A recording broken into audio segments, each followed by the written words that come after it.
আপনার মোবাইলে ভালো ছবি আছে কিন্তু পাসপোর্ট সাইজ ছবি নাই।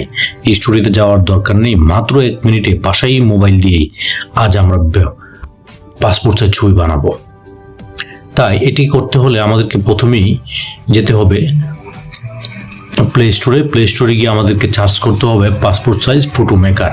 এই অ্যাপটি ইনস্টল করুন, করার পর অ্যাপ ওপেন করুন, ক্রিয়েট ফটো বা নিউ ফটো অপশনে ক্লিক করুন, দেন গ্যালারি থেকে আপনার ছবি সিলেক্ট করুন, গ্রুপ অপশনে গিয়ে মুখটা ঠিকভাবে মাঝখানে সেট করুন, অপশনে ক্লিক করুন, পরবর্তী অপশনে ক্লিক করুন সাইজ অপশনে ক্লিক করলে এখানে সিলেক্ট করুন আপনার ছবির রেজলিউশন অনুযায়ী যে আপনার ছবিটি আপনি কোন দেশের জন্য ব্যবহার করতে চাচ্ছেন। বিভিন্ন দেশে বিভিন্ন ধরনের পাসপোর্ট সাইজের ছবির সাইজ হয়ে থাকে, তো আমাদের বাংলাদেশের যে সাইজ সেই সাইজ অনুযায়ী আমরা এটা সিলেক্ট করে নিচ্ছি, সাইজটা দিয়ে দিলাম। দেন ব্যাকগ্রাউন্ড ঠিক না থাকলে ধরুন আপনার ব্যাকগ্রাউন্ড এক কালার নয় বা সুন্দর না, ব্যাকগ্রাউন্ড আমরা চেঞ্জ করতে যাচ্ছেন বা প্রফেশনালি ওটা পাসপোর্টের ছবি সাদা হয় বা আমরা একটু ব্লু ইউজ করি, হ্যাঁ, তো এটা ইউজ করতে গেলে ব্যাকগ্রাউন্ড চেঞ্জ অপশনে গিয়ে আপনাকে হোয়াইট ব্যাকগ্রাউন্ড সিলেক্ট করুন, দেন সব ঠিক থাকলে ছবিটিকে সেভ অ্যান্ড ডাউনলোডে ক্লিক করুন, ব্যাস আপনার পাসপোর্ট সাইজ ছবি রেডি। এখন প্রিন্ট দিতে পারবেন বা যে কোনো অনলাইন ফর্মে ব্যবহার করতে পারবেন। এবং সহজ টেক টিউটোরিয়াল পেতে চ্যানেলটি সাবস্ক্রাইব করে রাখুন এবং ভিডিওটি অবশ্যই শেয়ার করে দিন।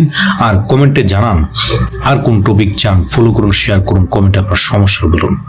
ধন্যবাদ আপনাকে।